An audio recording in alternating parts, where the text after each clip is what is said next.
माननीय मुख्यमंत्री अरविंद केजरीवाल जी की ज़ीरो टॉलरेंस पॉलिसी को मद्देनज़र रखते हुए आज हम ये आपको बताना चाहते हैं कि एमसीडी में कितने टाइम से फाइनेंशियल क्राइसिस चल रहा है, एमसीडी में कितने समय से फाइनेंशियल डेफिशिएंसीज चल रही हैं और उसका सबसे बड़ा कारण क्या रहा है। उसका सबसे बड़ा कारण रहा है भ्रष्टाचार, करप्शन। और सबसे बड़ा डिपार्टमेंट है जो करप्शन में इन्वॉल्व है वो है हाउस टैक्स डिपार्टमेंट। मैं आपको आज बताना चाहती हूँ कि 2004 से एक सेल्फ असेसमेंट पॉलिसी शुरू हुई थी, जिसके अंतर्गत जो प्रॉपर्टी ओनर्स हैं वो खुद ही टैक्स कैलकुलेट करके एमसीडी को जमा करवाते रहे। पर इस पॉलिसी के अंतर्गत हमेशा से एमसीडी को ज़रूरत थी हमेशा से ऑडिट कराने की। 10 से 15, 20, 25% तक ऑडिट कराना होता था ऐसी प्रॉपर्टीज़ का जिसका टैक्स सेल्फ असेसमेंट पॉलिसी के थ्रू आया हुआ था। बट ये बहुत ही दुर्भाग्यपूर्ण है कि एमसीडी हमेशा से ऐसी प्रॉपर्टी का ऑडिट कराने में असमर्थ रही।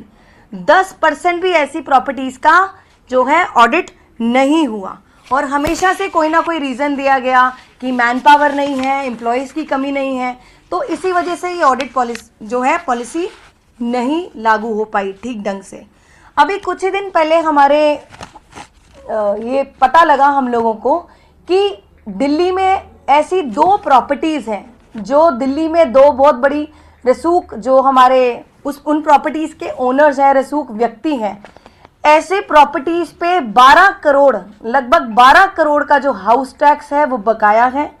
और इसी के मद्देनज़र हमने एमसीडी ने मैंने खुद यहाँ के जो एएनसी हैं उनको बुलाया और उनको बोला गया कि इन 2 प्रॉपर्टी ओनर्स को नोटिस दिया जाए और नोटिस में उनको बुलाया जाए और उनसे पूछा जाए कि जो उनका हाउस टैक्स की जो पूरी डिटेल है, उनकी जो प्रॉपर्टीज़ की पूरी डिटेल है आकर बताएं।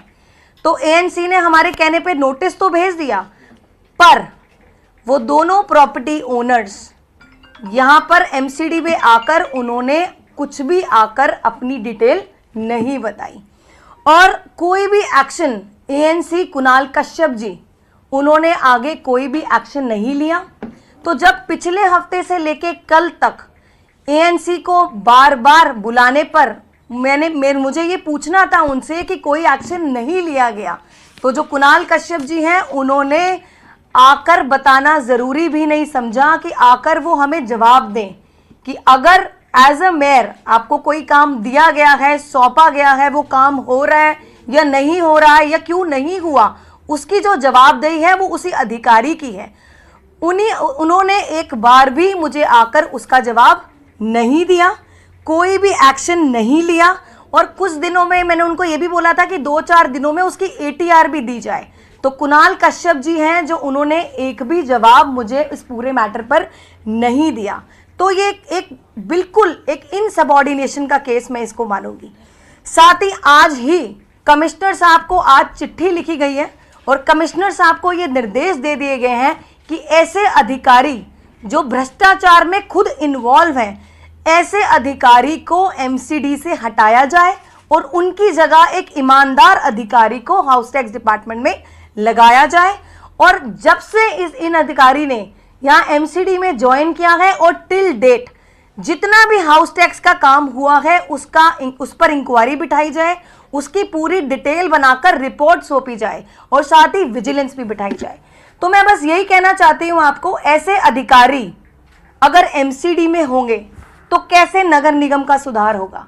अगर ऐसे अधिकारी एमसीडी का पार्ट होकर एमसीडी में भ्रष्टाचार करते रहेंगे तो एमसीडी कभी भी फाइनेंशियल क्राइसिस से उठ नहीं सकती है। और साथ ही मैं ये भी कहना चाहती हूँ कि अगर पिछली सरकारों ने भी ऐसे ही केसेस में ईमानदारी से काम किया होता तो आज नगर निगम की ये हालात ना होते। आज जो नगर निगम के हालात इसीलिए हैं क्योंकि पिछली सरकारों ने भी कुछ नहीं करा, पिछली सरकारों ने भ्रष्टाचार के अलावा कुछ नहीं किया। ऐसे अधिकारी जिन्होंने भ्रष्टाचार किए उन पर भी कोई एक्शन नहीं लिया। साथ ही आज भी आम आदमी पार्टी की भी माननीय मुख्यमंत्री अरविंद केजरीवाल जी को जीरो जो टॉलरेंस पॉलिसी है, ऐसे किसी भी अधिकारी को नहीं छोड़ा जाएगा, नहीं बख्शा जाएगा जो ऐसे एमसीडी में अब भ्रष्टाचार करेगा। क्योंकि पहले के हालात और अब के हालात सेम नहीं है, अब चीजें बदल चुकी हैं, रिजिम बदल चुकी है। आम आदमी पार्टी जैसी ईमानदार सरकार अब नगर निगम में आ चुकी है, तो भ्रष्टाचार जो करेगा उसको बिल्कुल नहीं छोड़ा जाएगा। इस खबर को अभी लाइक करें, शेयर करें, अभी चैनल को सब्सक्राइब करें।